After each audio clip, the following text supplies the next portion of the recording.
Siyabingelela ubingelela baba udokotela baba wesizwe ujabulela umfana omhle ngathi ekhehlela umsilona kusewumzulu amancinci ngisolo futhi angixolisi namhlanje sithatha ithuba lokubonga abalaleli ababukeli repeat sibonga abalaleli nababukeli because we do have people abanokukhubazeka ngokwa mehlo abakwazi ukubona baba udokotela but bamlalela kuma videos sithi wow love you people from the Blind Society of South Africa. I'm loving you and then baba udokotela baba wesizwe ujabulile ngithi nje wow. Wena oqalayo ukubuka le channel, I want you to learn something. Wena ose excited about getting a job and then ungaqala into yakho, I want you to learn this today so that you come up with something ecstatic, something very, very buoyant. Babu Dokotela, Babu Sisbo Chaplin, namhlanje sine topic ethi Ajmer cities. Njengoba sishutha nje sibuilding to a Nedbank house building, floor 19th floor, studio number 1 dark room ila sishuthela khona. Bantu bakithi angikuveza nje ukuthi gokotini ngibhlungu ngithela induku ngokotini ngibhlungu ngithela induku veza angifuni ukukhuluma lokho kotini ngiyanibulala ke ngibulala nje abanye bazafika abamntwana ke stepfather sami oh my goodness umsanga ngiyamthanda lo akabe nje stepfather sami ma phela uyidluseka kuyena ya mhlawumbe nje stepfather sakho nje lokho kuthuka nje uma akakutshela yonke into you never know ask your mother ukuthi ma ngimsolo baba ethi mhlawumbe ngestepfather nginqubuzana no baba kanti uthi wena ngithe uphume lapho umiyeke la ngithe uphume lapho kanti uyazi makho ngihamba ngegama baba udokotela baba sesibajalo ufana mhleje kahle umzulu amancisa ngisolo futhi angixolisi ngithi Turu love you all namhlanje ngizoke ngikwenzelele umsebenzi lo ngifuna ukukhandela umuntu into ekahle angethwele ngenzanga lutho ngoba niyakusaba ukuthwala ngifuna ke ngiphumelise umuntu othi nje baba dokotela you understand kunabantu abafela bephethe u50 rand 100 rand ngithi yabo mephethe u100 rand bese ngithi mina akahamba oqala bamenze into azoyidla cha ukuthi ngizoyiyeka manje ngiphinde ngithathe futhi aphethe u50 rand ngithi abamenze into azoyidla mina ngekho ngithi hamba ningithenga mase ngiyamenza kodwa into engifuna kula ama joy sweet la ama joy sweet gogo salukwazi awumkhathi salukwazi awumkhathi uyabona uma ufika eDaga ufike khona la masweet kwiDaga ufika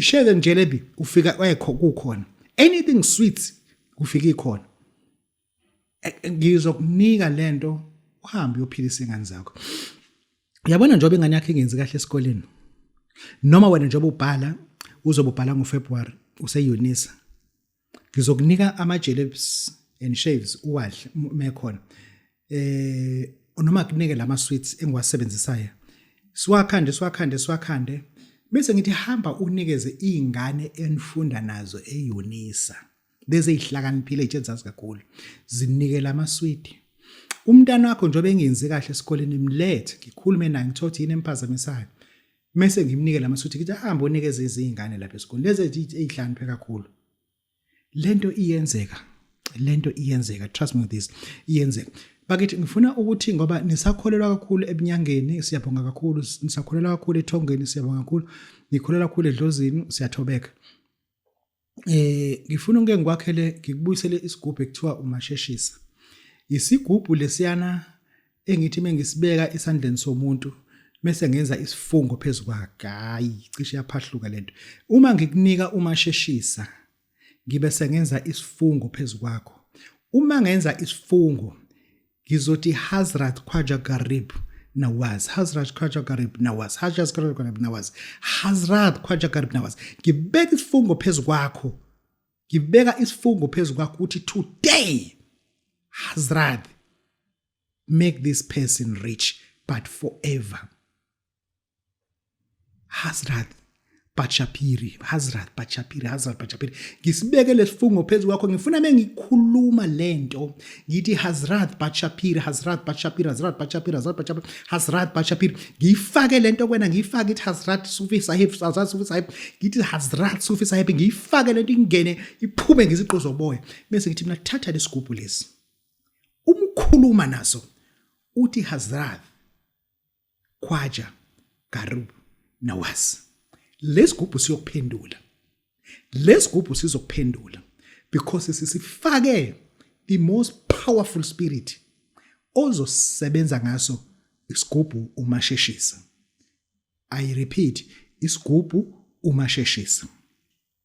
Ngikunike ukuthi uHazrat noHazrat uzombiza kangaki and ngesiphi isikhathi. Lesigubhu ungasiniki lutho. uMasheshisa ngikunike ngidedele uhambe ngaloko ngihlupha futhi. Ngikhiphele isigubhu esesibiza ukuthi usigwili. Lesigubhu ke usigwili sona umehluko waso sisifake impande yamandawo. Lesigubhu umehluko waso sisifake impande yamandawo. Sisicaba kwena ngeqhude elibovu neqhude elimpangele. Awungilalele. Sisicaba la, sisicabe la, sisicaba la, sisifake ngemuva, sisifake la, sisifake la, sisifake la. Bese sisifake la emakhaleni. Iyakhuphuka lento ikhulume nawe ebusuku. Iyakhuphuka lento ikhulume nawe ebusuku. Ikutshele ifuture, ikutshele ipast, ikutshele ipresent. Isigubhu lesana kuthiwa usigwili. Lesa sigubhu lesana siyigunya. Siphethe amabhokisi wonke, ama-suitcase wonke akusona. Intshayelelo zonke zikamadakeni sikulesa sigubhu. Imfundiso zonke zikamadakeni zikulesa sigubhu. Isigubhu lesiyana esiphethwa umuntu othi babudokotela nginawo 40,000 ngiyasifuna isigubhu sigwili. Lesa sigubhu lesana sikhuluma nawe. Sitshela wena ukuthi kwababudokotela leyo ingane nansi into ofuna uyenze. Kwalakade uyakhona kwa-SBV clinic ibaze ingane nansi into ofuna uyenze. Isigubhu lesana esiphethe inhlakanipho yonke. Siphethe inhlakanipho yonke inhlakanipho. Lesa sigubhu lesa sinika umuntu ngo-40,000 rand.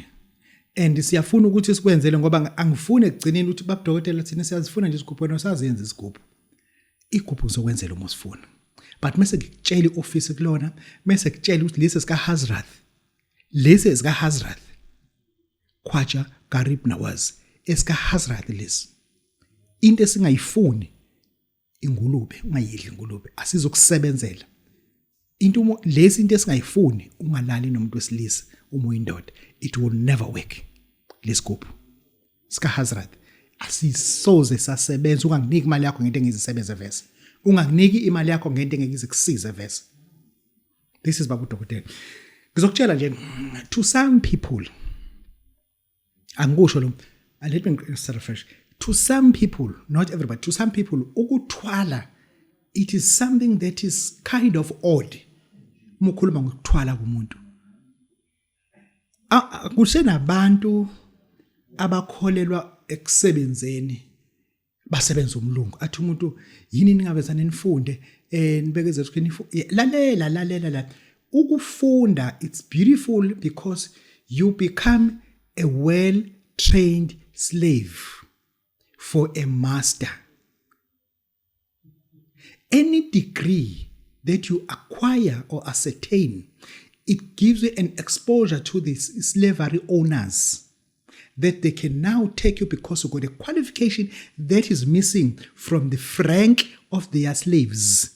I understand. Ngicela ukukutshela uzophatha kabi. Now, sisenyangeni yeshumi onyakeni. Imali osuyiholile njengoba uhola 1,000 rand, usuhola 1,000 apha u10. Awungilalele ukuthi ngithini. Awunawo even half omholo wakho kulonyaka. Not even half of your wages onawo njengamanje. Uhole kusukela ngoJanuary kwaze kwaba uOctober. Half of those lezonyanga imali yakho na ayikho. Even now uhola izolo ngomhla ka25. Iyaphela ngomhla ka25 ngo9 ebusuku. Yaphela yonke imali oyisebenze u30 days. Kwakhona ukusebenza. It is a glorious slavery designed by the devil worshippers. People who hate to see liberty kubuntu emhlabeni. Then they acquire institute where they will sharpen the tools of their slaves. Any service, you must charge a person ngayo. Not that you must not work, you must charge a person.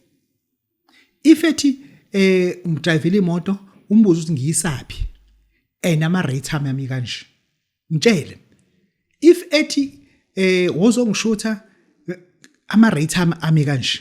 Ngizokushuthela kuphi ehotel, this is what I'll charge. Ngizokushuthela kuphi olwandle, this is what I'll charge. Ngizokushuthela kuphi ehlathini, this is what I charge for danger ngasiyenzeka ehlathini kuvuka abantu bangiphoce equipment. Charge according to the rate and this distance and time spent there. And then lento yokudayisa ngeservice yakho per hour, it is the slaves. Only slaves does that. Ngifuna ukuthi wazi ukuthi anything le wena oyilwelayo emsebenzini, wena uhlakaniphe kanje, ulwela i-uniform, uthi abafuna ukunika i-uniform entsha.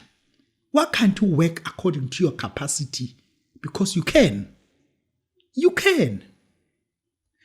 Phuma laphayana. Lento yenza laphayana, trust me with this. Kulo 20 years osusebenzile. Imali ozophuma nayo, imali oyenzele bona go 2 weeks. Imali njoba usebenza Liver Brothers now. We are retire next year. Wena 27 years. Usalelo lo 3 years uthi retire vesa usaye lapha ngoba uyagula. Ngeke usaqedela lo 30 years. Imali abaka Liver Brothers, imali abazokunika no yenze ngo 1 hour ngo 1 night, ngo 1 week kade wenze night shift. Umshini waka Liver Brothers wenza imali onganiholela nonke for 1 year. Nihlele emakhaya. Umshini owodwa wenza imali enele ukuthi onganiholela nonke nihlele emakhaya. Ivalo zaka Coca-Cola naka Pepsi zimalini uproduce ezingaka njengoba uhleli lapha econtrol room uproduce 1 million caps ivalo zecoke kalo machine.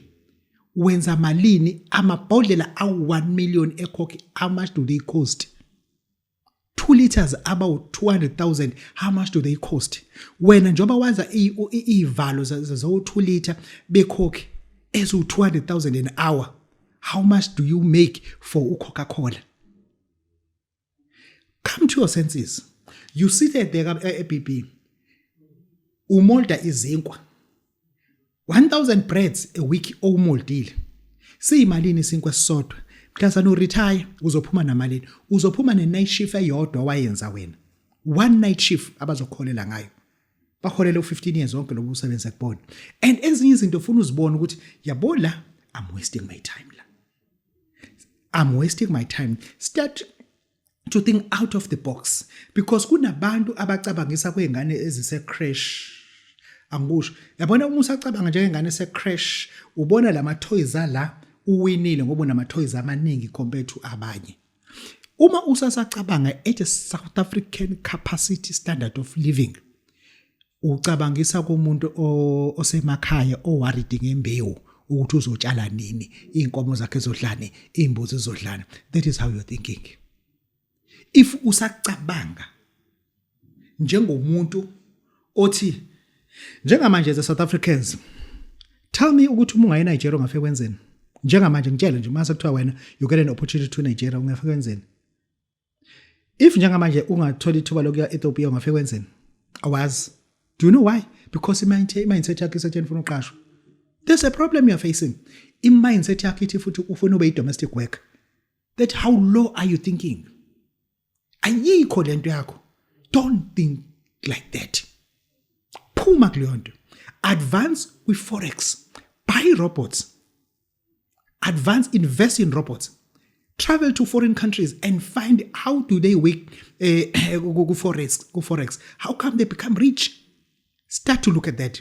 Hambu ye China uyothenga izinto ubuye udayisela ama South Africans are lazy, they don't want to move around. Go buy watches. I understand you are just different. You are difficult to be taught. I remember one guy, it was 1990 or something. He wayala eMasgrave wafika wathenga othai in one of the shops in Masgrave. I'm not mentioning the shop. Othai wabathenga mhlambe ngo 120 rand. That guy, he asked for the packaging yase Italy or Thai abafike bepackagwe ngayo before bafakwe store. He demanded that please guys help me to get those packages. I need those ties to be packaged back again. And then isitolo sabasiza samnika lawa package kabusha wahamba wabadayisa esontweni ngoba isindisiwe wabadayisela esontweni o Thai Italian tires at close to 800 rand because of the packaging. A guy thought out of the box and started. I met a lady in here, in Nedbank. ephethe something ethi bab dokotela, and now I'm starting to make my own perfume. I'm tired of buying perfume and selling perfume. I need to make perfume and ask people to sell it. That is how we're supposed to be. That is how we're supposed to be. Because Lento, it's a purely slavery. It is honing us down. Oh, honing. Honing. Honey, it is HORNY. It's a horn. When you horn thing down, kwazito phansi ngophondo. Not that you are horny. You're always horny. I know that. It's not the right time to be horny. This is YouTube channel. Babu Dokotela speaking. Put your pants down properly. This thing of working, it will horn you down to poverty, and then you will never come up again. Because this mindset of fighting for being deployed by MK, starting by Parliament, deployed by ANC, deployed by DM, you still want to work. That work mentality must come out. Try to vomit it. Try to vomit it. Try to vomit it. We have to take risk in order to have things that are done by people who have taken risk. Mina anginandaba noma ungathini ngami. I don't care. I take my risk at my own capacity. I take risk at my own capacity. In India, I nearly got kidnapped. Garubeng ropa u26,000. Better go keep a banking gun. That happened, but I'm going back there because risking me, it's not enough. I have to take risk again because I've got people that believe to Babu Dokotela. I've got people that will come on Mhlaka 9 beze Babu Dokotela. Then I have to take risk. Engisho ukuthi come out kulento yakho kusebenza. Akucabanga ngenye into. Akucabanga into angekutshela yonke into. Akucabanga into because you be just a qualified with lot of degrees but still a slave. Still a slave because the company that you are working for, we business plan yabo you don't appear. Awema, did I say that? With business plan yabo, you just do not appear. You don't appear because you don't belong to them. You are one of their subjects. This is Babu Dokotela. Babu Dokotela will be traveling this December to India. There's a place called Rajasthan. It's a province in India. I'll land in Jaipur, from New Delhi to Jaipur, from Jaipur to Ajmer. From Ajmer, I'll go to Ajmer Sharif. From Ajmer Sharif, I'll go to Ajmer Dhaka. From Ajmer Dhaka, I'll go to Ajmer Pool. From Ajmer Pool, and there is power. There is power, Lapayan. There is power. That is where we're able to get these kinds of rings. Not fake rings that you buy here at a workshop. You have to get things direct from the shrine. Direct from the shrine. But it must be powerful shrine, not any shrine. There is one in Baghdad. There is one in Mumbai. There is one in Senegal. There is one in Senegal. Those shrines are powerful. Those shrines are powerful. There is one in Libya. There is one in Turkey. Did I say Turkey? There is one in Pakistan. There is one in UP province in India, next to Himalaya mountains. Those shrines, they carrying this thing, power that you need. Power that will help people who follow you to be immune to poverty. Immune, free from poverty, clean from poverty. Ngiyalapho ke. India for that purpose. I'll be in Ajmer city doing what I do best. Yes. Ubunyanga yami will never be fortified by ukuhlala la eThekwini. I know. Ubunyanga bami will never be fortified by ukuhlala ngesitulo esizwe ngayo. I know that. Ubunyanga bami is not depending on YouTube. I know that. Ubunyanga yami is not depending to social media, Facebook, Instagram, what. No. Ubunyanga yami budepende ekutheni labantu abangilandelayo basizakala yini. That's all. Mina angifuni uyibuza ukuthi wena babudokotela usizakala nena rubbish nonsense lonto leyo. This year alone, I managed to buy Jack, Pajero, Golf, angazi Golf bani. 3 cars this year. Imoto engizithengile lezo. Wena usakhokhela le yodwa. Ingane yami uzibuyile Zuma she drives. Uya drive. Ingane yami ine-flat e-Morningside, uZibuyile Zuma. uSiphokazi Zuma une-flat eGlenwood. Uya drive. They are independent by far. Umngani, she owns houses. Anything I own, she owns it. She owns houses. That's my own. Not a house, houses. Angifuni ukuthi umuntu babudokotela musu uzenza lana i-victim. Now ufuna into ezokusiza. No. I understand. Ngiyinyanga ephatha i-Evolve Black Card from Standard Bank. Black Card from FNB. Ngiyinyanga epromote ukuthi phumane kuma savings account. Phumane kulo doti lwama savings account ngoba nifuna ukuthi sinisize. This is about Dr. Bawusizwe Bawujabule mfana umhleje kele mzolo amancengisi.